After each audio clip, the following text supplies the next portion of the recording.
Ya, kita minggu lalu berakhir di surat Yusuf ayat ke-86 sebenarnya, tapi saya ingin mengulang sedikit, nggak sedikit, agak banyak karena banyak pelajaran-pelajaran yang bisa yang bisa diambil dari ayat ini, ayat ke-86. Ya, sehingga nanti kita bisa mencoba menggali lebih dalam lagi pengertian dan makna dari beberapa ayat-ayat yang dikandung di dalamnya.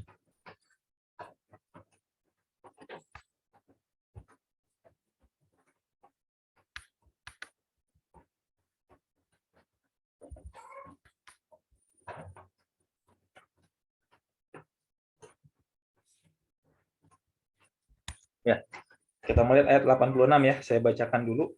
Qala innama ashku bathi wa huzni ila Allah wa a'lamu minallahi ma la ta'lamun. Ya, ada beberapa kata yang saya cetak tebal. Insya Allah kita akan membahas lebih dalam lagi makna dari huruf-huruf tersebut. Ya, makna dari makna dari kalimah itu ya, makna dari kalimah tersebut. Kalimah di sini nanti yang saya cetak tebal semuanya adalah fi'il atau kata kerja. Ya, tapi ini saya bacakan dulu arti dalam bahasa Indonesia yang terdapat di tafsir web dan banyak pula di buku-buku di Al-Qur'an di mushaf terjemahan. Ya, Yakub menjawab apa? Jadi dari ayat sebelumnya Yakub ini menyebutkan nama Yusuf di ayat ke-84, wa tawalla anhum wa qala ya asafa ala yusufa wa bayadat ainahu minal huzni fahuwa kadhim. Ini ayat ke-84. Yakub berpaling dari anak-anaknya, dari mereka, lalu Yakub berkata, wahai duka citaku, wahai kesedihanku atas Yusuf. Ya, jadi hilangnya Bunyamin, atau bukan hilangnya, ditahannya Bunyamin oleh Mesir, ya, oleh pihak Mesir, itu membuat Yakub kembali teringat akan kesedihannya ketika beliau kehilangan Nabi Yusuf ketika masih kecil, gitu ya. Jadi di sini Yusuf sempat mengungkit nama Nabi Yakub sempat mengungkit nama Nabi Yusuf, ya, karena saking sedihnya, ya. Wa bayyadat ainahu, matanya memutih, ya, minal huzni, karena disebabkan oleh kesedihan, fahuwa kadhib, dan dia sangat menahan kesedihannya. Ya.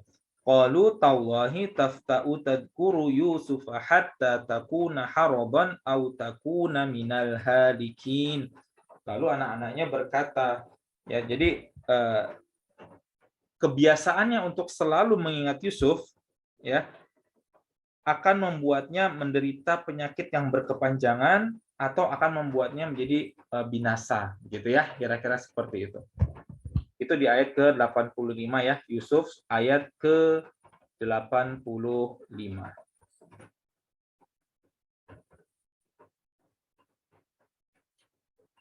Ya, demi Allah, engkau tidak henti-hentinya mengingat Yusuf sehingga engkau mengidap penyakit berat atau engkau termasuk orang-orang yang akan binasa, gitu ya, di ayat ke-85. Nah, lalu Yusuf menjawab, Yakub menjawab. Yakub berkata, qala innama, ya, sesungguhnya ashku bathi wa huzni, kepada Allah, hanya kepada Allah lah aku mengadukan kesusahan dan kesedihanku, ya. Qala innama sesungguhnya ashku mengadukan, bathi wa huzni kesulitan atau kesusahan dan wa huzni kesedihan, ya, ilallah kepada Allah. Jadi kalau artinya secara letterlock, ya, harfiah, berturut-turut, sesungguhnya aku mengadukan mengadukan kesulitan dan kesedihanku kepada Allah. Wa a'lamu minallah, dan aku mengetahui dari Allah. Wa a'lamu, dan a'lamu, aku mengetahui minallah, dari Allah, ma la ta'lamun, apa yang kamu tiada mengetahuinya. Oke, coba kita bahas, ya. Jadi apa arti batha? Batha di sini ya, batha innama ashku bathi ya. Bathi itu adalah kesulitanku atau kesusahanku, tapi maksudnya apa? Kesusahan apa gitu. Ya, batha ya itu artinya kesusahan. Kalau dalam terjemahan tafsir web maupun dalam mushaf ya, itu diterjemahkan kesusahan, tapi kesusahan apa yang dimaksud? Apa beda dengan huzn ya? Apa beda kesusahan di sini? Kalau dia dalam bahasa Inggris itu batha itu juga bermakna kesedihan, kekalutan ya, sebenarnya yang lebih tepat itu adalah kekalutan, rasa kalut ya. Jadi kalau misalkan ashku, qala innama ashku ini dari aku mengadukan, mengekspresikan. Asalnya adalah dari kata syakwa. Syakwa itu sebenarnya adalah perasaan terluka ya. Ini saya ambil dari penjelasan Nu'man Alifan yang dari Lisanul Arab. Perasaan terluka atau kehilangan sesuatu lalu diekspresikan perasaan tersebut keluar ya.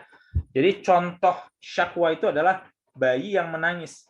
Bayi di sini misalkan dia menahan lapar atau menahan haus ya, atau ingin buang air atau sudah buang air tapi ingin dibereskan begitu sisa-sisa bekas buang airnya, lalu bayi tersebut mengekspresikan perasaannya dalam bentuk tangisan, maka itu disebut dengan syakwa ya. Syakwa ya, syakwa itu adalah shin kaf waw. Tapi kalau ashku, aku mengekspresikan kesedihanku gitu kira-kira ya.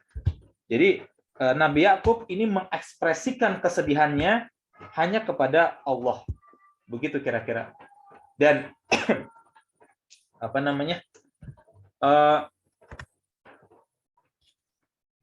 dan di sini kalau dalam arti bahasa Indonesia ini kadang-kadang diartikan mengadukan itu, tapi kadang-kadang kita bisa terjebak kepada aduan-aduan di zaman sekarang ya, komplain gitu, misalkan PLN mati lampu begitu, lalu kita mengadukan bahwa lampu PLN mati. Enggak seperti itu ya, maknanya tidak mirip-mirip seperti itu. Jadi kalau untuk konteks ini, maka Yakub mengekspresikan kesedihan dia kepada Allah ya, itu diartikan sebagai ashku ya, aku mengadukan, aku mengeluh kepada Allah atau mengadukan kesulitan yang ada di dalam diri saya gitu kira-kira ya. Nabi Yakub kira-kira ingin mengekspresikan rasa luka ya, di sini ada kata bathi, mengadukan kesusahan dan kesedihan hanya kepada Allah. Jadi dia mengekspresikan, jadi dia berdoa hanya kepada Allah, kira-kira seperti itu ya, ashku. Nah, batha gitu ya. Batha ini kita ambil ada beberapa kata yang mirip dengan kata batha ini ya, itu bisa dimaknakan adalah kesedihan yang tidak mampu ditanggung sehingga harus diceritakan, harus dicurhatkan kalau kata anak-anak zaman sekarang, atau udah agak lama ya, harus diekspresikan, harus diluapkan gitu, karena kesedihannya itu terlalu ada di dalam dirinya. Kesedihan tersebut membuat pikiran menjadi kalut serta ketakutan akan masa yang akan datang ya. Jadi seperti itu kira-kira. Kalau menurut ayat-ayat yang lain artinya lebih dekat kepada penyebaran. Contoh ayat ke-86 ya, ayat An-Nisa ayat 1 ya, ini tafsir ayat 86 tadi, kita menggunakan kata yang sama, batha ya. Ya ayyuhan nasu taqu rabbakumul ladzi khalaqakum min nafsin wahidah.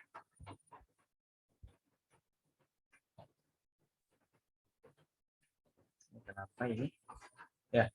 Hai sekalian manusia, bertakwalah kepada Tuhanmu yang telah menciptakan kamu dari seorang diri. Ya, ya ayuhan nasu taqu rabbakumul ladzi khalaqakum min nafsin. Maksudnya adalah Nabi Adam, ya. Manusia diciptakan dari sosok yang seorang diri, yang sendirian, yakni Nabi Adam.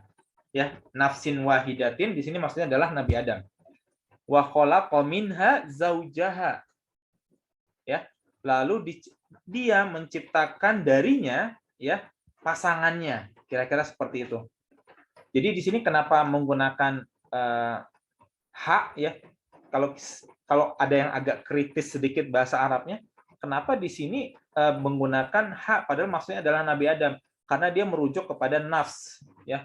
Ya ayuhan nafsul mutmainnah irji'i, kalau ada kata nafs ya, nafsu itu adalah bentuk dia muannats, bentuk perempuan ya, muannats.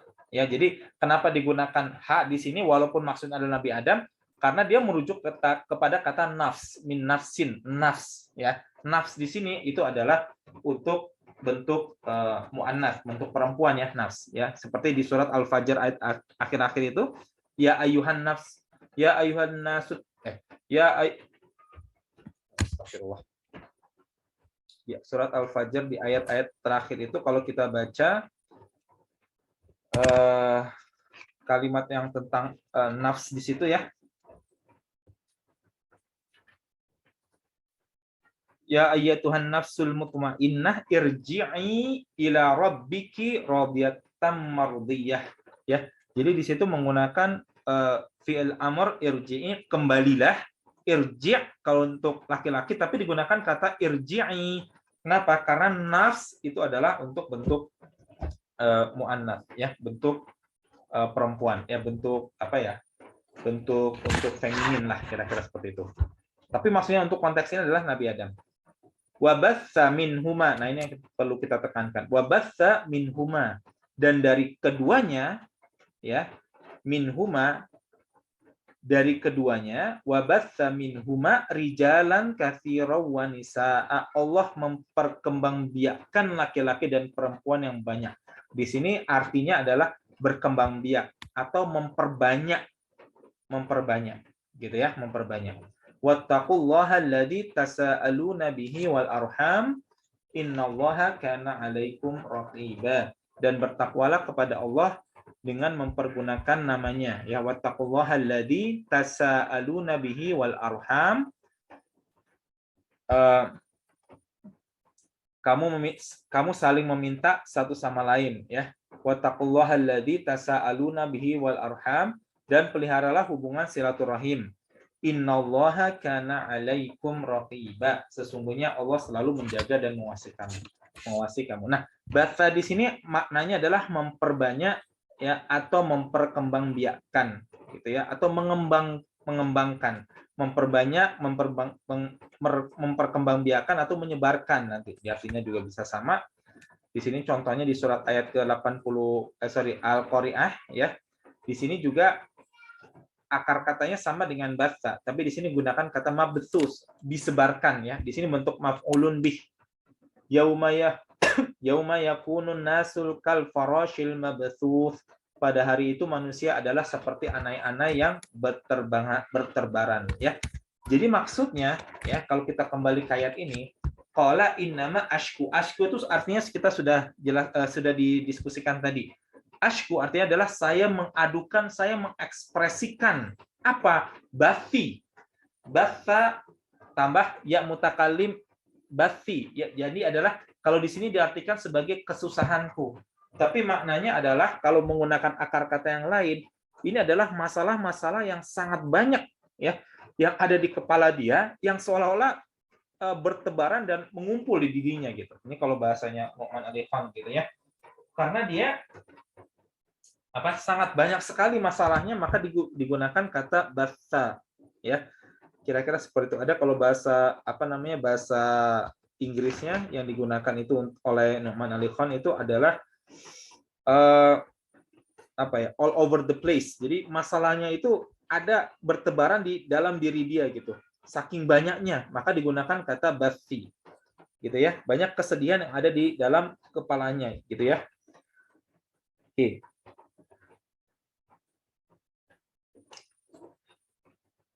Ya, dan kesedihan ini tidak bisa lagi ditanggung oleh dirinya, dia harus mengekspresikan keluar ya, tapi tidak bisa kepada anak-anaknya, maka dia harus mendekspresikan kepada Allah semata. Nah, kalau huzni itu adalah huzn, kesedihan, ditambah ya mutakalim, sehingga diartikan kesedihanku. Jadi yang pertama di bathi ini diartikan kesusahan, tapi bisa juga diartikan sebagai kekalutan gitu ya, kalut dia karena banyak sekali pikiran yang ada di dalam kepalanya gitu. Ada banyak sekali masalah-masalah yang ada di dalam kepalanya. Wa huzni itu adalah kesedihanku. Kesedihanku ini menurut Al-Asfahani dalam Mufradat Al-Fadil Quran adalah keadaan jiwa yang sedih. Ada juga perasaan sedih yang karena tidak beruntung, kehilangan sesuatu yang disayangi dan ketidakberdayaan gitu ya. Huzn terkadang berupa perasaan tidak senang dengan apa yang terjadi, dengan berbagai problem yang dihadapi atau kondisi di luar kehendak manusia yang membuatnya secara psikologis berada di bawah tekanan, sehingga yang bersangkutan tidak merasa nyaman dengannya. Diksi huzn disebutkan dalam Al-Quran sebanyak 42 kali dengan berbagai derivasinya dalam 25 surat. Huzn ini kalau dalam beberapa penjelasan Ustadz juga diartikan adalah kesedihan karena sesuatu yang di luar kondisi dia tetapi sudah berlalu gitu. Ada yang satu lagi istilah yang sering dipakai adalah al-gham, ghamim. Ya, gham itu adalah kekhawatiran. Dia merasakan kesedihan tapi sesuatu yang belum terjadi gitu. Jadi dia seolah-olah khawatir terhadap masa depan. Nah, huzn ini adalah kesedihan karena berbagai masalah yang sudah terjadi di luar kehendak dia. Jadi sudah terjadi kalau untuk kata huzn atau hazan. Kadang-kadang dipakai huzn, kadang-kadang dipakai hazan. Contohnya di surat An-Nahl ayat 127. Wasbir wa ma sabaruka illa billah wa la tahzan alaihim wa la taku fi dhaiqin mimma yamkurun. Ya, wasbir. Bersabarlah wahai Muhammad. Wa terus ditambahkan fi'il amr isbir, hamzahnya alifnya adalah alif hamzah wasol langsung nyambung jadi wasbir, bersabarlah. Wa ma sabruka illa billah, dan tiadalah kesabaranmu kecuali karena mengharapkan pertolongan Allah gitu kira-kira ya. Wa ma sabruka illa billah, dan tidaklah kesabaranmu kecuali bersama dengan Allah gitu. Kira-kira seperti itu. Kalau diartikan dalam sini diartikan bersama dengan pertolongan Allah. Tapi kalau kita lihat dalam secara harfiah, wasbir wa ma sabaruka, bersabarlah dan tidaklah kesabaranmu sabaruka illa kecuali billah, dengan Allah gitu. Ya, jadi disuruh bersabar dengan benar-benar bersabar hanya mengharapkan pertolongan Allah semata. Wala tahzan. Nah, la tahzan ya, buku yang sering agak fenomenal ya, yang diterjemahkan juga dalam bahasa Indonesia, jangan bersedih. Itu memang artinya jangan bersedih. Wala tahzan. Ya, wala tahzan. Dan janganlah kamu bersedih. Ya. Alaihim, ke atas mereka. Maksudnya adalah terhadap kekafiran mereka. Wala taku fi dhaiqin mimma yamkurun. Wala taku fi dhaiqin mimma tamkurun, dan janganlah kamu bersempit dada. Ya, bersempit dadanya itu adalah dhaiqin ya, dhaiqin. Wala taku adalah janganlah kamu menjadi, kira-kira seperti itu sih sebenarnya artinya. Dhaiqin mimma yamkurun, terhadap apa yang mereka tipu dayakan. Jadi Ibnu Asyur ya dalam tafsirnya At-Tahrir wa Tanwir, ayat ini menunjukkan betapa tingginya kesabaran yang harus dimiliki Rasulullah tatkala menghadapi gangguan orang-orang kafir, sehingga kesabarannya dibutuhkan adanya keterlibatan Allah. Ini adalah kesabaran yang mirip dimiliki oleh Rasulullah dengan Nabi Yakub gitu ya. Cuma bedanya Nabi Yakub kesabaran karena konteksnya adalah dia kehilangan anak yang dia sangat sayangi begitu. Sedangkan Rasulullah di sini adalah sabar menghadapi gangguan dari orang-orang kafir. Ya. Nah, lanjut ayatnya. Ayat 86 tadi ya. Wa a'lamu minallahi ma la ta'lamun, dan aku mengetahui dari Allah apa yang tiada kamu mengetahuinya. Apa yang kira-kira Nabi Yakub tahu begitu, yang anak-anaknya tidak tahu. Gitu kan ya? Apa dari ayat ini apa yang kita harus banyak penjelasan di sini, apa yang Nabi Yakub tahu ya sedangkan anak-anaknya tidak tahu begitu. Ada pendapat ulama bahwa Yakub tahu bahwa hubungannya yang dekat dengan Allah, yang anak-anak ini tidak paham gitu ya, sebenarnya tidak paham bahwa Yakub itu hubungannya sangat dekat dengan Allah, sehingga ketika curhat pun, ketika cerita pun ya, Nabi Yakub tidak mau cerita ke anak-anaknya, hanya kepada Allah semata begitu. Kira-kira seperti itu. Itu penjelasan ulama yang pertama. Yakub tahu bahwa hubungannya dengan Allah sangat dekat, ya, sehingga dia tidak merasa perlu cerita kepada yang lain begitu. Ya, hanya kepada Allah. Ya, sesuai dengan bagian pertama ayat ini tadi, ya, di mana Yakub hanya ingin bercerita atau mengekspresikan kesedihannya kepada Allah semata. Nah, pendapat kedua, dan ini yang lebih kuat, Yakub tahu bahwa Yusuf masih hidup dan akan kembali. Mereka akan dipertemukan kembali. Apa dalilnya? Ya, Allah berfirman di ayat ke-96. Allah menyebutkan apa yang diucapkan oleh Nabi Yakub di ayat ke-96. Ya, kalau ibu-ibu membawa mushaf boleh dilihat ayat ke-96. Falamma anja al-bashiru alqahu ala wajhihi fartadda basira. Qala alam aqul lakum inni a'lamu minallahi ma la ta'lamun. Ya. Jadi ayat ke-96 ini benar-benar merupakan suatu dalil bahwa Nabi Yakub tahu bahwa Nabi Yusuf masih hidup dan akan kembali. Ya, kalau kita artikan ayat ke-96 ya, ini kita agak sedikit loncat ya. Karena kita sudah tahu kisah Nabi Yusuf baik dari cerita maupun dari Al-Qur'an ini sudah turun lengkap kepada kita gitu ya, tidak akan bertambah lagi Al-Qur'an ini sehingga kita tahu tafsiran ini secara lebih jelas begitu. Kalau untuk orang-orang yang pertama kali mendapatkan ayat ini ya, para sahabat Nabi dan para sahabat yang masih harus mendengarkan kelanjutan, maka ini kalau kita di posisi mereka ya, kita akan menjadi selalu bertanya-tanya, ini maksudnya apa? Apa yang dikatakan oleh Nabi Yakub? Tapi kalau karena kita sudah turun semua ayat Al-Qur'an ini, maka kita tahu yang dimaksud Yakub adalah di ayat 96. Apa ayat 96? Dan ketika tiba kabar gembira, ya, kabar gembiranya apa? Yakni bahwa kabar bahwa Yusuf masih hidup dan mereka membawa kain atau pakaian yang dibawa oleh Nabi Yusuf, alqahu ala wajhihi, lalu diusap ke wajah dari Nabi Yakub, fartadda basira, maka kembalilah penglihatannya begitu. Jadi tadinya matanya memutih menjadi buta, lalu di ayat ke-96 baju yang dipakai oleh Nabi Yusuf kemudian diusaplah ke muka dari Nabi Yakub gitu. Nah, kalimat berikutnya, qala alam aqul lakum. Nabi Yakub berkata, bukankah telah kukatakan kepada kalian, inni a'lamu minallahi ma la ta'lamun. Sesungguhnya aku mengetahui dari Allah apa yang kalian tidak tahu. Ya, jadi moga-moga ini bisa diikuti ya.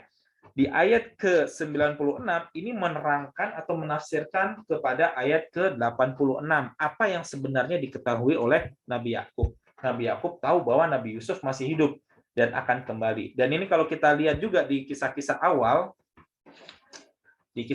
surat Yusuf ya, di ayat ke-6 ya, Nabi Yakub ini walaupun tidak tahu secara pasti ya tafsir dari mimpi ya, tidak dijelaskan, tetapi Nabi Yakub tahu bahwa Nabi Yusuf ini masih hidup. Dari apa? Dari mimpi Nabi Yusuf bahwa Nabi Yusuf melihat 11 bintang dan matahari dan bulan semua bersujud kepada dia. Jadi Nabi Yakub ini tahu bahwa suatu saat ini Nabi Yusuf ini akan menjadi orang yang besar dan dihormati oleh mereka semua ya di dalam satu keluarga itu. Gitu. Ya, tetapi Nabi Yakub ini tentu karena ini walaupun tahu Nabi Yakub ini walaupun tahu hal itu akan terjadi, tapi Nabi Yakub ini tidak tahu kapan terjadinya. Ya, kapan terjadinya. Sehingga selalu ada rasa kesedihan di dalam hatinya begitu. Karena walaupun kita tahu bahwa suatu kesedihan itu akan berakhir, belum tentu kita bisa tahan masa-masa ketika kesedihan itu sedang terjadi begitu. Misal naudzubillah, tapi ini hanya permisalan saja. Misalkan ada keluarga kita yang divonis penjara misalnya, mungkin karena apa merusak toko atau mencuri gitu ya, wallahu alam, tapi yang jelas bukan dihukum yang menyebabkan dia mati begitu, bukan hukuman mati. Misalkan dihukum penjara 3 tahun. 3 tahun. 3 tahun itu masa yang singkat kan ya sebenarnya. Tapi karena di penjara maka akan menjadi sangat menderita selama 3 tahun itu. Jadi walaupun kita tahu ujungnya itu ada bahwa saudara kita akan keluar, kita masih merasakan penderitaan selama orang tersebut masih di penjara begitu. Ya, karena ada siksaan selama menunggu tersebut. Ya, ada rasa menyiksa. Padahal itu kita tahu bahwa dia akan keluar setelah 3 tahun. Apalagi ini Nabi Yakub walaupun tahu Nabi Yusuf ini akan kembali, Nabi Yakub tidak tahu kapan keluarnya begitu masalahnya, sehingga Nabi Yakub masih menanggung kesedihan yang teramat besar gitu ya. Apalagi Nabi Yakub di sini terpisah dari Nabi Yusuf sudah puluhan tahun. Ya, ada yang mengatakan 40 tahun begitu. Dan itu pendapat yang cukup kuat juga kalau kita lihat dari rentetan ayat di sini ya. Karena Nabi Yusuf masih harus tinggal di tempatnya Zulaikha dan Al-Aziz, lalu Nabi Yusuf masih harus masuk penjara, lalu Nabi Yusuf minimal harus mengalami 7 tahun masa subur yang pertama begitu. Jadi mereka terpisah sangat lama sekali antara Nabi Yakub dengan Nabi Yusuf di sini. Oke. Jadi kalau menurut tafsir ini dari tafsir web, Yakub menjawab, sesungguhnya hanyalah kepada Allah aku mengadukan kesusahan. Makna al-batha adalah segala sesuatu yang menimpa seseorang yang menjadikannya sangat sedih sehingga ia tidak dapat menyembunyikannya. Ya, ini tadi ya. Kesedihannya itu sangat banyak, ya sangat mengumpul gitu ya, sangat ya all over the place kalau bahasanya Nu'man Al-Khan. Jadi saking banyaknya ya, ini kata al-batha ini digunakan oleh Allah di ayat-ayat lain mengindikasikan sesuatu yang sangat banyak dan berkembang biak begitu. Ya. Karena saking banyaknya. Nah, di sini digunakan untuk Nabi Yakub menandakan bahwa banyak sekali yang membebani beliau begitu. Ya. Dia tidak dapat menyembunyikannya. Dengan ini makna dari al-batha kesedihan yang sangat mendalam, yang paling mendalam dan paling susah untuk dipikul, ya. Dan kesedihan yang sangat banyak tadi ya, juga bisa diartikan begitu. Wa a'lamu minallahi ma la ta'lamun. Dan aku mengetahui dari Allah apa yang kamu tiada mengetahuinya tentang kelembutan dan kebaikannya serta pahala yang Dia berikan atas kesabaran terhadap suatu musibah. Ya, jadi ini pendapat pertama ya. Yang kalian tidak tahu adalah ada kelembutan dan kebaikan serta pahala yang Dia berikan atas kesabaran terhadap suatu musibah. Ya.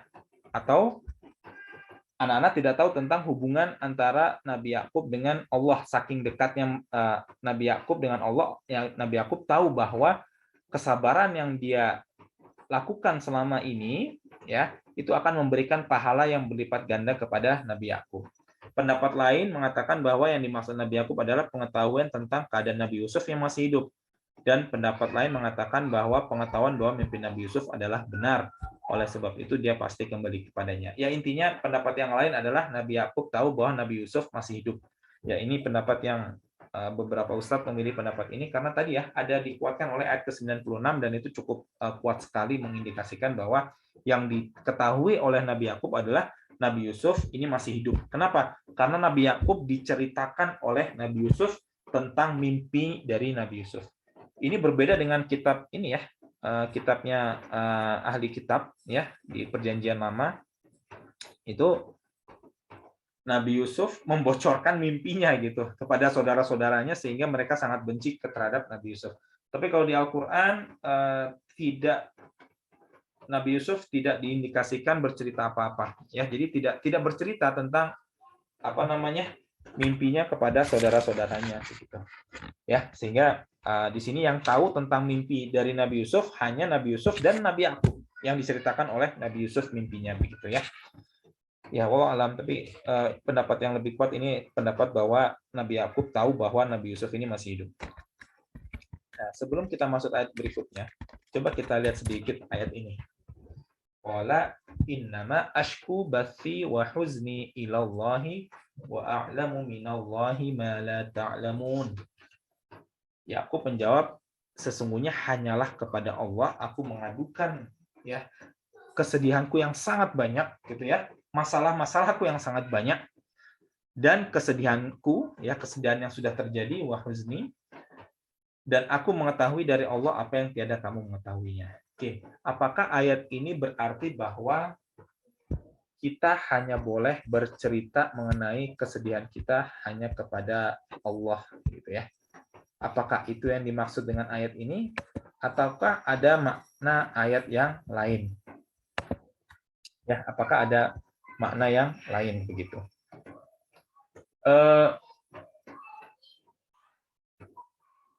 Kalau kita baca sirah Nabawi, Rasulullah itu berkali-kali bercerita tentang masalahnya itu juga terhadap istri-istrinya begitu. Ya. Jadi Rasulullah ketika baru pulang dari Gua Hira, ketika baru datang baru tiba pertama kalinya mendapat wahyu dari malaikat Jibril, pertama kalinya Rasulullah mendapatkan malaikat Jibril, Rasulullah lalu pulang ke rumah, ya, lalu Rasulullah minta diselimuti oleh Khadijah, lalu Rasulullah bercerita tentang apa yang dialami kepada Khadijah. Itu satu kisah pertama. Lalu ada juga kisah bahwa Nabi Muhammad ketika perjanjian Hudaybiyah, ya, perjanjian Hudaybiyah, Nabi Muhammad ini sebelumnya dia bermimpi. Beliau bermimpi bahwa beliau dan para sahabatnya akan melakukan umroh di Mekkah. Ya, peristiwa ini terjadi hanya 1 tahun setelah perang Khandaq. Ya, jadi di perang Khandaq para sahabat ini dikepung, ya, Rasulullah dan para sahabat Madinah itu dikepung oleh pasukan musyrikin Mekah beserta aliansinya, ya. Saking mencekamnya, jadi kalau perang Khandaq itu bukan perang yang apa ya, bukan perang yang langsung berantem gitu ya, langsung bertarung antara dua pasukan, tapi perang yang sangat mencekam. Jadi dibatasi oleh parit, ya, Khandaq, ada parit, ya, lalu pasukan musuh menunggu di sana mengepung, ya, seolah-olah seperti mengepung benteng gitu, ya, kira-kira seperti itu. Perang hanya terjadi sesekali begitu, ada orang menyeberang lalu diperangi lalu mundur dan begitu saja. Tapi itu cukup mencekam gitu, mencekam karena cukup lama itu terjadi, ya, pengepungannya terjadi cukup lama. Nah, setelah mereka selesai dari urusan perang Khandaq, lalu Rasulullah bermimpi bahwa Rasulullah akan melakukan umroh di Mekah. Ya, nah, mimpi Rasulullah adalah sebuah kebenaran, kan gitu ya, wahyu begitu. Maka Rasulullah kemudian memutuskan untuk melaksanakan apa yang ada di dalam mimpinya karena beliau juga ingin umroh gitu, segera umroh. Beliau mengumumkan pada para sahabat, lalu para sahabat akhirnya sami'na wa ta'na, ikut umroh bersama Rasulullah. Dan kalau umroh, ya, saya lupa, mungkin ibu-ibu di sini ada yang sudah pernah umroh ya. Ada tempat mulai berihram yang dekat dengan Madinah itu, saya agak lupa, insya Allah. Atau Bir Ali ya kalau nggak salah ya. Ada tempat untuk mulai ihram yang dekat dengan Madinah.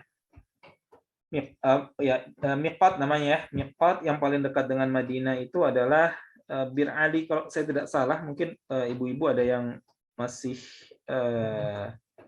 hafal ya. Ya, Bir Ali begitu, Bir Ali. Rasulullah mulai miqat itu mulai dari dekat dengan Madinah begitu.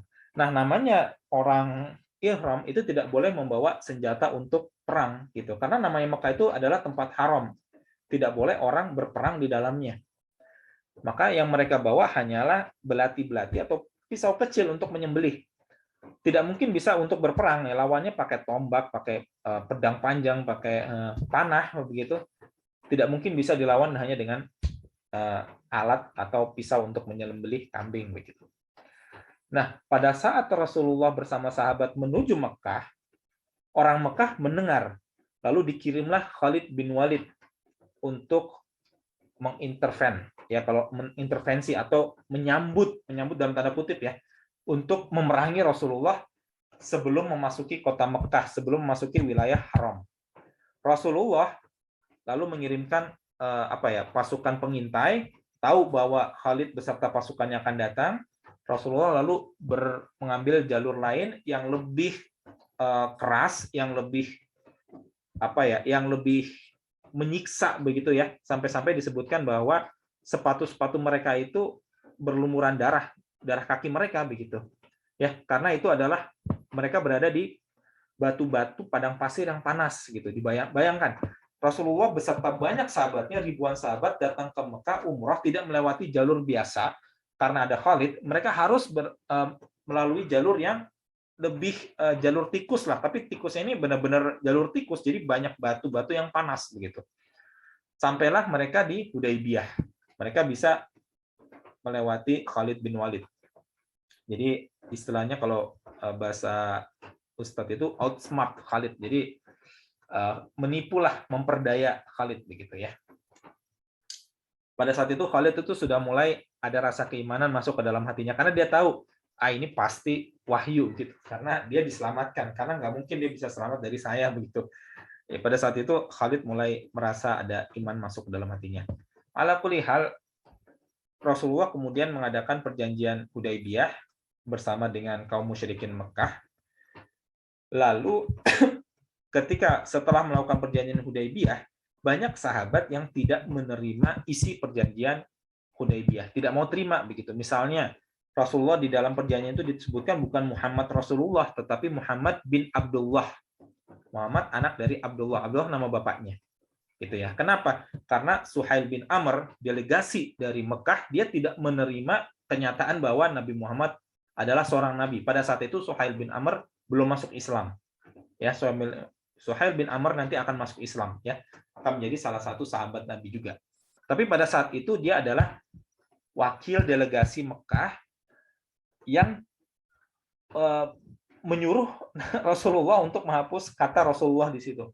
Jadi yang tadinya Muhammad Rasulullah menjadi Muhammad bin Abdullah.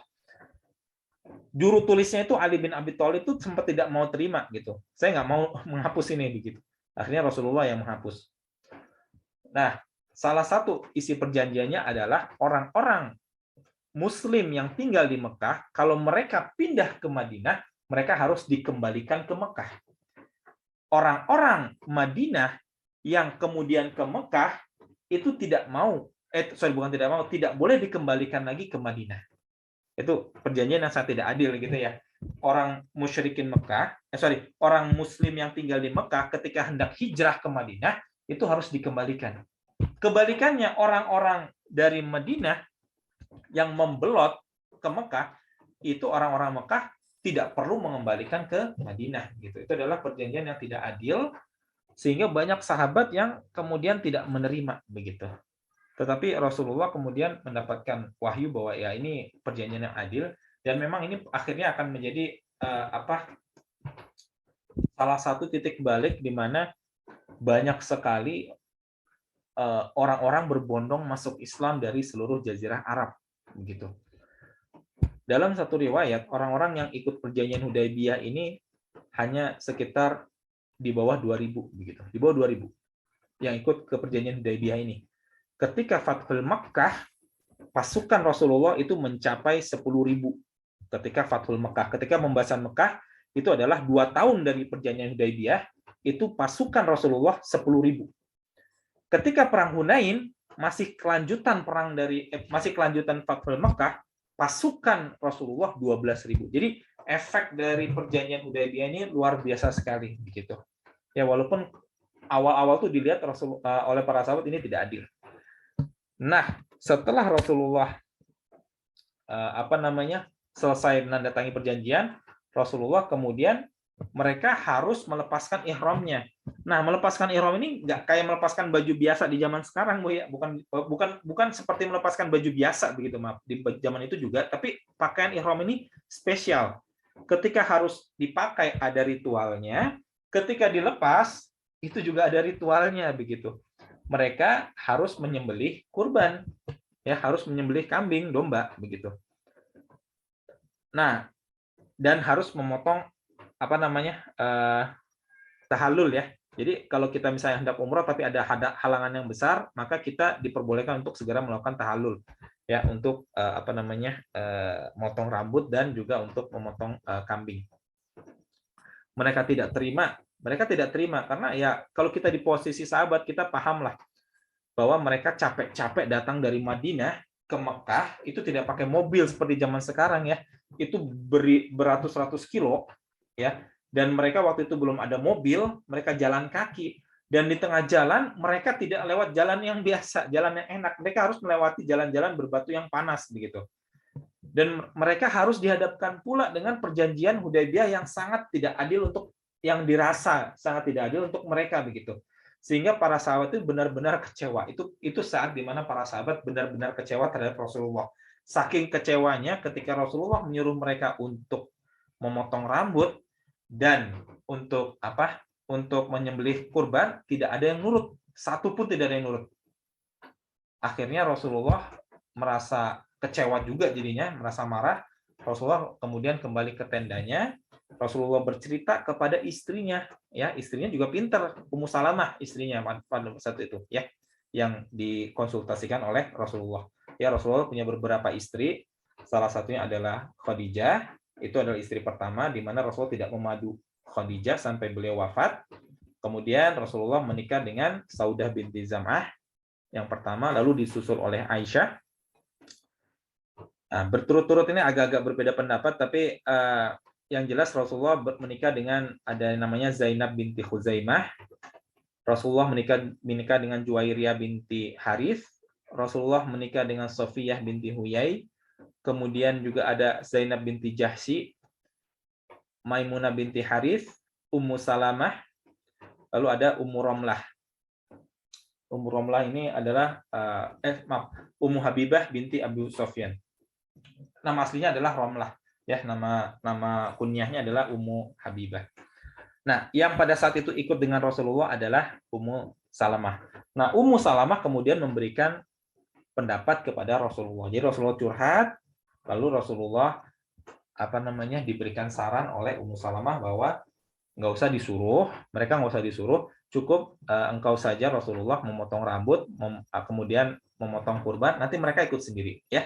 Jadi Rasulullah keluar dari tenda, dapat ide dari Ummu Salamah, beliau langsung minta tukang cukurnya untuk mencukur, lalu dipotong kambingnya, ya. Sahabat yang kemudian merasa nggak enak gitu ya, akhirnya kemudian mereka semuanya cukur rambut, kemudian memotong hewan kurban, ya. Ya, jadi Rasulullah pun bercerita kepada istri-istrinya begitu ketika ditimpa dengan kesedihan, ya, atau kemalangan. Ya, Rasulullah juga curhat kepada Aisyah ketika setelah perang Uhud, ya, ketika Rasulullah kaum muslimin pada saat itu kalah, lalu Rasulullah hendak mengekspresikan kesedihannya kepada Aisyah. Lalu Aisyah bertanya, apakah ini adalah saat-saat yang paling sedih untukmu, Rasulullah? Ternyata Rasulullah enggak, ada yang lebih sedih daripada perang Uhud ini, ya. Ini ketika beliau hendak berdakwah ke Taif, lalu Rasulullah dilempari batu, ya, ditolak gitu. Jadi itu perang Uhud itu walaupun Rasulullah sedih, tapi ada kejadian yang lebih sedih. Ala kulli hal berarti Rasulullah ini bercerita terhadap istri-istrinya. Lalu bagaimana konteksnya dengan ayat ini? Ayat ini dua hal tersebut sebenarnya tidak saling berlawanan. Ya, jadi ketika kita bercerita kepada Allah untuk mengadukan kesusahan dan kesedihan, kita bukan berarti tidak boleh bercerita juga kepada manusia, ya, sesama manusia. Manusia itu dibentuk untuk saling tolong menolong, kan gitu ya. Manusia dibentuk untuk saling membantu, termasuk untuk saling memperingan kesulitan begitu. Ya. Lalu kenapa Yakub di sini berceritanya hanya kepada Allah? Masalahnya Yakub ini tidak memiliki sistem pendukung seperti Nabi Muhammad begitu. Nabi Yakub tidak mungkin bercerita kepada anak-anaknya terhadap perihal kesedihan dia karena kehilangan Nabi Yusuf begitu. Paham ya? Nabi Yakub kenapa dia di sini hanya bisa kepada Allah? Karena Nabi Yakub tidak memiliki orang yang bisa mendengarkan beliau, mendengarkan kesedihan beliau gitu. Beda dengan Rasulullah. Rasulullah masih memiliki istri-istri yang mampu memberikan pendapat, ya, atau mampu mendengarkan cerita dari Rasulullah begitu, ya. Rasulullah tuh punya supporting system yang lebih lengkap daripada Nabi Yakub saat ini. Nabi Yakub dia hanya bisa mengadukan kesusahan dan kesedihan memang hanya kepada Allah. Contoh lainnya adalah Aisyah radhiyallahu anha, ketika beliau terkena kisah difitnah gitu ya, difitnah oleh cerita bohong ketika Nabi Aisyah ini difitnah melakukan zina dengan salah seorang sahabat mujahid, ya, sahabat sekaligus mujahid bernama Safwan bin Mu'attal radhiyallahu anhu. Mereka dalam suatu pertempuran pulangnya agak telat begitu ya, karena Aisyah ini sempat kehilangan kalungnya. Lalu Aisyah ini ketinggalan gitu, ya, ketinggalan. Nah, ketika Aisyah ini tertinggal, kemudian ditemukan oleh Safwan bin Mu'attal. Lalu karena memang Safwan bin Mu'attal ini ditugaskan untuk menyisir pasukan-pasukan yang ketinggalan atau menyisir barang-barang yang ketinggalan di belakang begitu. Nah, sesampainya di Madinah, karena berdua, mulailah orang munafik membuat cerita bahwa mereka berzina. Ya, padahal sepanjang perjalanan itu tidak ada obrolan di antara mereka begitu. Tapi karena orang munafik ingin mencari kesempatan untuk merusak atau merusak nama Islam, ya, yang di dalam hal ini tentunya diwakilkan oleh Rasulullah SAW, maka orang munafik menyebarkan berita bahwa Aisyah ini berzina begitu.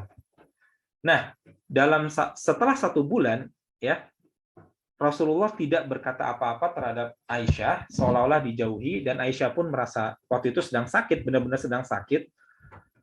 Pada suatu hari, Rasulullah setelah sebulan mendatangi Aisyah, lalu Rasulullah mengatakan kepada Aisyah, kira-kira seperti ini ya, yang beliau katakan, wahai Aisyah, jika memang engkau berbuat dosa, maka bertaubatlah. Tetapi enggak itu yang benar, yang urutan yang pertama adalah jika engkau benar, maka Allah akan membersihkan namamu. Itu yang pertama. Tapi jika engkau salah, maka bertaubatlah atas kesalahanmu begitu.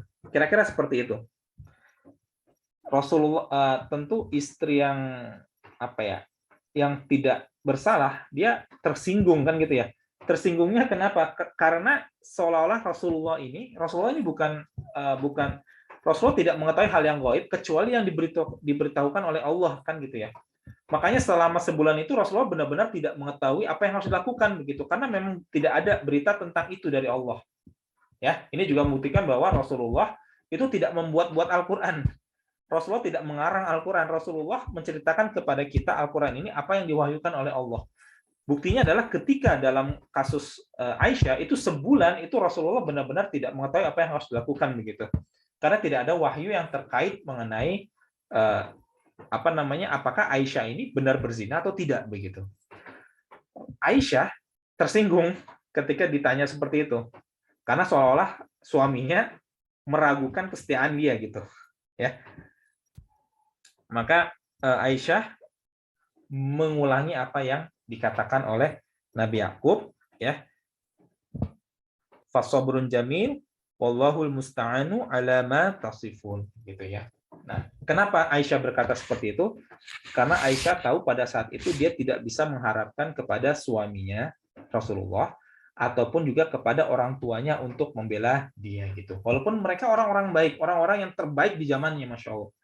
Di zaman sampai sekarang ya, sampai di hari kiamat ya, maaf. Rasulullah adalah orang terbaik, lalu yang kedua adalah orang tua dari Aisyah adalah Abu Bakar, itu adalah orang yang terbaik setelah Rasulullah dari zaman awal sampai akhir. Ya, tetapi pada saat itu, walaupun mereka orang yang terbaik, mereka tidak bisa diharapkan untuk membela nama dia gitu. Jadi dia hanya bisa meminta kepada Allah semata. Konteksnya mirip dengan Nabi Yakub di sini. Tidak ada supporting system. Sehingga mereka hanya bisa mengadu kepada Allah, gitu ya.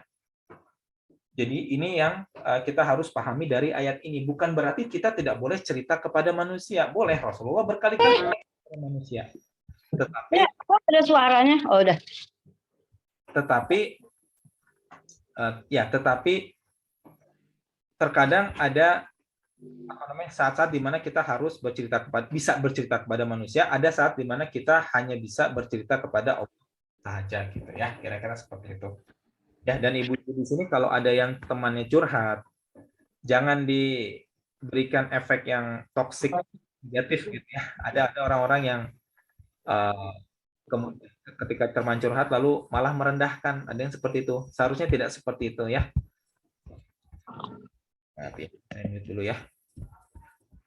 Karena ketika teman curhat itu adalah suatu indikasi bahwa dia belum putus asa. Ya, nggak apa-apa kita mengeluh kepada manusia, tidak apa-apa. Saya pikir banyak orang yang terlalu strict dalam hal ini, terlalu ketat, melarang orang untuk sama sekali curhat kepada manusia, tidak boleh. Harusnya nggak begitu, karena tidak ada dalilnya, tidak ada dalil yang mengatakan khusus bahwa kamu tidak boleh curhat kepada manusia, Ya, kalimat seperti itu nggak ada gitu. Memang dianjurkan kita bercerita kepada Allah. Kenapa? Karena ada banyak efek buruk juga kalau kita bercerita kepada manusia. Apalagi orang-orangnya itu tidak amanah terhadap cerita kita begitu. Ada orang seperti itu kan ya, kita mengadukan kesedihan kita, dia tidak amanah, dia curhatlah ke semua orang gitu.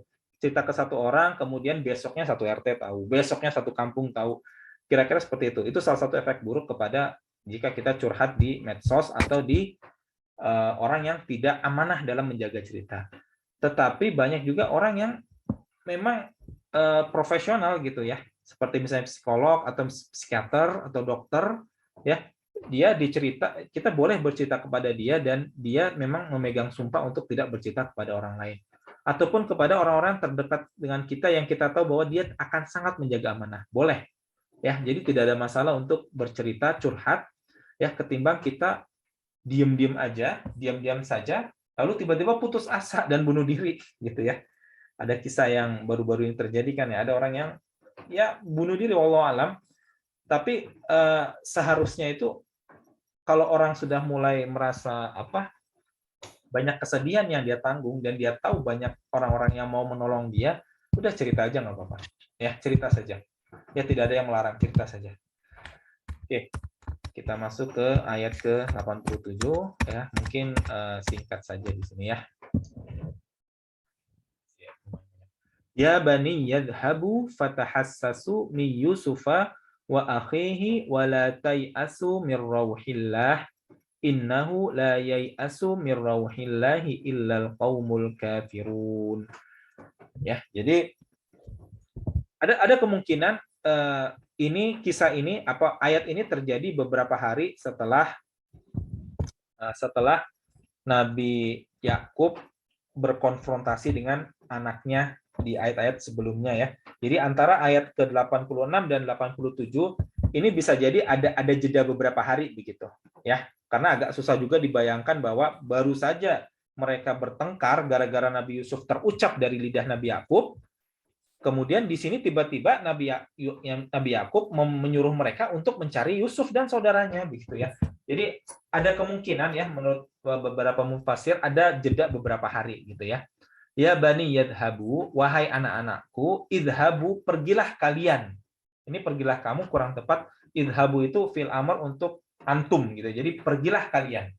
Fatahassasu mi Yusufa. Maka carilah berita tentang Yusuf wa akhihi dan saudaranya. Wala tai'asu mir rauhillah, dan jangan kamu berputus asa dari. Nah, ini kita juga bisa jelaskan lebih detail rahmat Allah. Kenapa di sini tidak ditulis mir rahmatillah tapi rauhillah? Di ayat lain ada larangan Allah untuk berputus asa dari rahmat Allah, benar-benar ditulis rahmat begitu. Di sini tulis rauhillah. Apa maksudnya rauhillah? Innahu la yai'asu, sesungguhnya tidaklah berputus asa mir rauhillah, dari rahmat Allah, illal qaumul kafirun, melainkan kaum yang kafir. Nah, sebelum kita masuk tentang rauh ya, ini ayatnya cukup jelas, cuman kita perlu menjelaskan beberapa ayat yang cukup menarik, beberapa kata yang cukup menarik. Apa perbedaan antara tahassus dan tajassus? At-tahassus dengan at-tajassus. Tahassus mencari kabar baik tentang seseorang secara terang-terangan.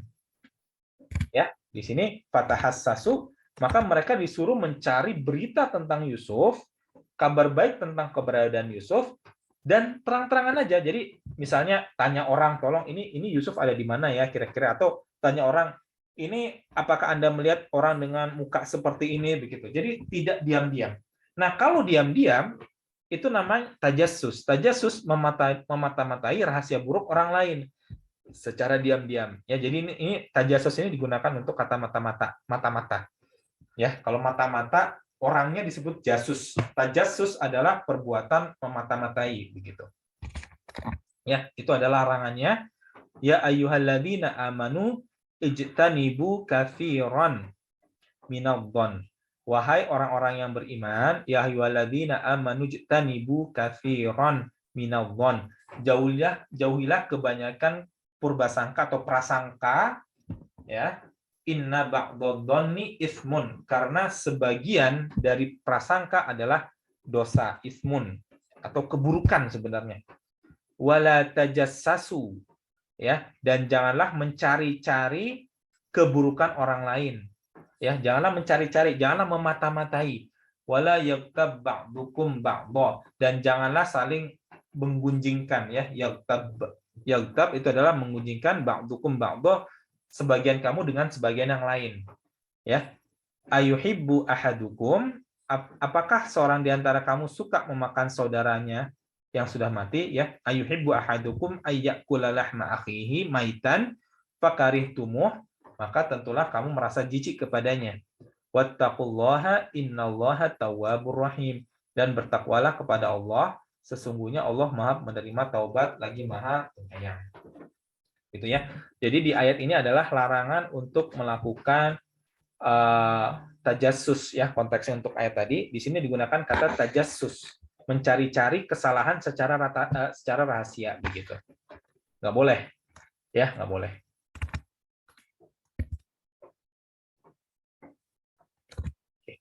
Nah, ini sudah. Kita sekarang lihat apa yang dimaksud dengan ar-rauhillah. Di sini diartikan adalah rahmat Allah. Rahmat Allah. Nah, ini juga mengartikan bahwa ayat 87 ini membuktikan bahwa Nabi Yakub tidak percaya terhadap anak-anaknya, ya, bahwa mereka mengarang cerita bahwa Nabi Yusuf dimakan oleh serigala. Kan kalau kita lihat di ayat ke 17, ya, qalu ya abana inna dhahabna nastabiqu wa tarakna yusufa inda mata'ina fa akalahu dhi'b wa ma anta bimu'minin lana walau kunna shadiqin.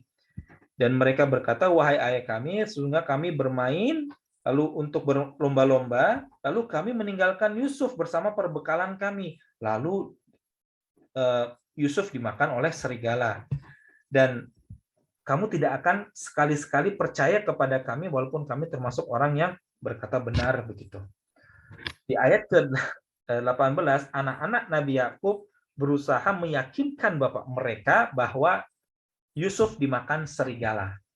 Ayat ke-87 ini adalah pengungkapan isi hati dari Nabi Yakub bahwa saya tidak percaya, ya, apa yang kalian katakan. Secara langsung, ya, di sini Nabi Yakub secara langsung mengatakan saya tidak percaya kalimat bahwa Yusuf sudah dimakan oleh serigala. Buktinya di ayat 87 ini mereka disuruh untuk mencari Nabi Yusuf bersama saudaranya. Nah, kalau mengenai saudaranya, ini mereka kan menurut mereka, dan ini yang terjadi menurut pandangan mereka adalah mereka berkata yang benar begitu. Ya, mereka berkata benar bahwa yang mereka tahu bahwa Bunyamin ini mencuri begitu. Ya. Lalu mereka mengusulkan kepada ayah mereka, was'alil qaryatal lati kunna fiha wal 'iral lati aqbalna fiha wa inna lasadiqun.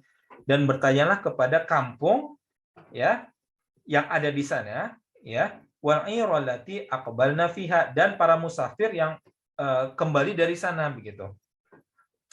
Dan sesungguhnya kami adalah orang-orang yang benar begitu. Jadi di kata yang pertama mereka hanya membuat cerita bahwa Yusuf dimakan serigala. Tetapi di kasus kedua mereka kemudian mereka menyarankan kepada Nabi Yakub, kalau tidak percaya boleh tanya kepada orang banyak. Kami berkata apa adanya begitu. Ya, sehingga di sini Nabi Yakub tahu ini anak-anaknya paling tidak sudah mulai menunjukkan perbaikan begitu dibandingkan kondisi mereka yang terdahulu. Ya, dan di ayat ke-87 ini juga membuktikan bahwa ada ulama yang mengatakan bahwa ayat ke-85, ya, ketika mereka mengatakan qalu taftallahi tafta'u tadhkuru yusufa hatta takuna haraban aw takuna minal hadikin, ketika mereka mengatakan bahwa kalau kebanyakan mengingat Yusuf nanti kamu bisa menderita penyakit dan bisa menjadi binasa begitu. Itu bisa jadi mereka memang benar-benar tulus mengatakannya begitu karena kasihan melihat bapaknya, dengan berlandaskan pada ayat ke-87 ini. Ya, tapi kalau kita lihat di sambungan ayat ke-86 maka itu bukan yang terjadi, ya. Jadi ayat 85 di surat Yusuf kemungkinan besar mereka masih tidak suka terhadap penyebutan Nabi Yusuf yang dibuktikan oleh ayat ke-86 yang kita bahas tadi. Nah, ayat ke-87 ini selang beberapa hari ya, yang lebih sepertinya yang lebih jelas ya, yang lebih nampak bahwa mereka kemudian dipanggil lagi oleh bapak mereka, lalu bapak mereka menyuruh mereka untuk mencari Nabi Yusuf beserta saudaranya. Dan janganlah kamu berputus asa dari rahmat Allah. Ya, kenapa tidak dilarang oleh berputus asa? Karena di ayat ke-80,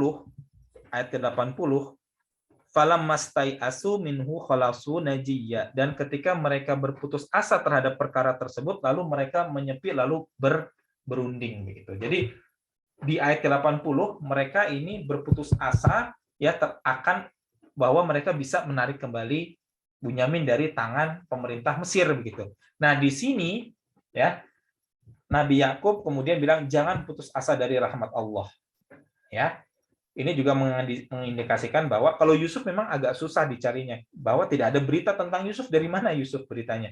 Tapi mengenai saudaranya, paling tidak mereka tahu kepada siapa mereka harus pertama kali menemui, kan gitu ya. Mereka kalau Yusuf tidak tahu, tapi paling tidak saudaranya Yusuf, ya, mereka tahu kemana mereka harus pergi begitu, paling tidak. Ya, mereka akan pergi kepada Nabi Yusuf nanti di ayat mereka akan pergi kembali ke Al-Aziz ya, atau pemerintah Mesir nanti di ayat ke-88 insyaallah minggu depan. Nah, jadi Nabi Yakub melarang mereka untuk berputus asa. Jangan putus asa. Kenapa? Karena putus asa hanya untuk orang-orang yang kafir. Ciri-ciri orang kafir ya karena mereka tidak percaya kepada Allah, maka mereka berputus asa terhadap dari rahmat Allah gitu ya. Orang mukmin tidak pernah berputus asa dari rahmat Allah. Ya, walaupun seberat apapun bebannya, jangan pernah putus asa. Mengeluh boleh, menangis boleh, jangan putus asa. Ya, larangan putus asa ini di sini di ayat ke Az-Zumar ayat ke-53, qul ya ibadi alladzi asrafu ala anfusihim la taqnatu mir rahmatillah. Katakanlah hai hamba-hambaku yang melampaui batas terhadap diri mereka sendiri, janganlah kamu berputus asa dari rahmat Allah. Jadi di sini digunakan kata mir rahmatillah. Benar-benar digunakan kata rahmat. Kenapa tadi digunakan kata rauhillah bukan rahmat? Nah, nanti kita jelaskan ya. Innallaha yaghfirud dzunuba jami'an. Sesungguhnya Allah mengampuni dosa-dosa semuanya. Innahu huwal ghafurur rahim. Sesungguhnya dialah yang Maha Pengampun lagi Maha Penyayang ya. Allah yang Maha Pengampun lagi Maha Penyayang. Secara bahasa, rahmat ar-riqatu wat ta'attuf ya. Ar-riqa adalah kelembutan, wat ta'attuf yang dipenuhi oleh rasa iba ya, atau rasa kasihan ya. Rasa kasihan. Jadi rahmat dapat diartikan oleh kasih sayang. Jadi diutusnya rahmat Nabi Muhammad misalnya adalah rahmatan lil alamin, maka diutusnya Nabi Muhammad adalah kasih sayang Allah kepada semua manusia. Lalu kenapa digunakan kata mirrauhillah? Mirrauhillah. Rauhillah ini juga mirip dengan kata ruh. Ruh. Ar-rauh dan juga sama dengan katanya akar kata istirahah. Istirahat ya. Rauh itu adalah kelegaan kalau bahasa yang lebih tepat. Ar-rauhillah. Jadi setelah kita mendapatkan beban berat, lalu kita lega setelah masalah itu selesai, gitu ya. Kita mengembuskan napas. Nah, itu adalah disebut dengan ar-rauh. Ya, ar-rauhillah. Jadi seolah-olah berkata, cari berita sampai Yusuf, jangan putus asa dari pertolongan dari Allah. Ya, sampai kita akhirnya lega mendapatkan bahwa berita tentang Yusuf dan saudaranya. Ar-rauh. Ya, jadi kalau bahasanya Nu'man Ali Khan itu saat dimana kita mendapatkan masalah yang sangat banyak, lalu masalah itu solve akhirnya, selesaikan. Rasa lega. Nah, itu adalah kata roh di sini. Ya, juga bisa bermakna sama dengan nafas, ya. Karena ketika itu kita mengeluarkan nafas. Ya, juga akar katanya sama dengan an-nafsun, ya. Karena ketika seseorang yang bernafas maka dia hidup begitu. Ya. Ini juga digunakan kata ar-ruh ya, karena ketika ruh itu ditiupkan gitu ya. Ruh itu ditiupkan berarti ruh itu maksudnya adalah kenapa disebut ruh, karena ada sesuatu yang ditiupkan ke dalam tubuhnya sehingga dia bernafas, sehingga dia hidup gitu. Nah, di sini kata mir rauhillah itu adalah dimanakan sebagai suatu kelegaan atau apa ya, masalah yang terselesaikan atas bantuan Allah, kira-kira seperti itu ya, atas pertolongan Allah, maka masalah mereka terselesaikan. Mir rauhillah ya. Di sini katanya agak lebih khusus ya dibandingkan kata tadi, karena kalau rahmat itu lebih kepada masalah pahala dan dosa gitu ya, kasih sayang dari Allah. Tetapi di sini adalah masalah ar-roh, ini adalah masalah karena mereka menemukan masalah yang berat, lalu mereka menemukan jalan keluar. Nah, jalan keluar disebut juga salah satunya adalah mir rauhillah. Tadi akan ada setelah masalah bertubi-tubi lalu lega ya, ar-roh, dia menghembuskan perasaan lega di situ ya. Karena di sini dia konteksnya dia lebih khusus untuk masalah yang terselesaikan. Ya. Sedangkan rahmat tadi lebih kepada masalah pahala dan dosa, masalah neraka surga begitu ya. Di sini konteksnya ini untuk kata rahmat di sini. Oke. Ya, jadi karena memang agak nggak pas juga ya kalau kasih sayang di sini kemudian dimasukkan ke dalam kata di ayat 87, karena di sini konteksnya adalah mereka menemukan masalah yang berat lalu mereka perlu jalan keluar. Ya, jadi mereka mengharapkan pertolongan dari Allah untuk menemukan jalan keluar tersebut atas masalah mereka, sehingga lebih tepat digunakan kata ar-rauhillah. Makanya itu adalah pentingnya kita mempelajari bahasa Arab, tafsirnya dari Al-Qur'annya langsung, dari bahasa Arabnya langsung ya. Saya harap ibu-ibu di sini, saya harap ibu-ibu yang di sini bisa mempelajari bahasa Arab lebih detail. Ketika kita paham bahasa Arab, nanti akan terasa nikmatnya begitu memahami Al-Qur'an begitu ya. Karena bahasa Arab ini lebih kaya, suka atau tidak suka ya, bahasa Arab ini lebih kaya daripada bahasa Indonesia, lebih kaya makna ya, dan Al-Qur'an itu menggunakan kata-kata bahasa Arab itu benar-benar menjadi sebuah kitab yang powerful begitu. Oke, kita sudah sampai di sini. Semoga ibu-ibu bisa menangkap apa yang saya pahami ya, dan insya Allah bisa menjadi keberkahan untuk kita semua.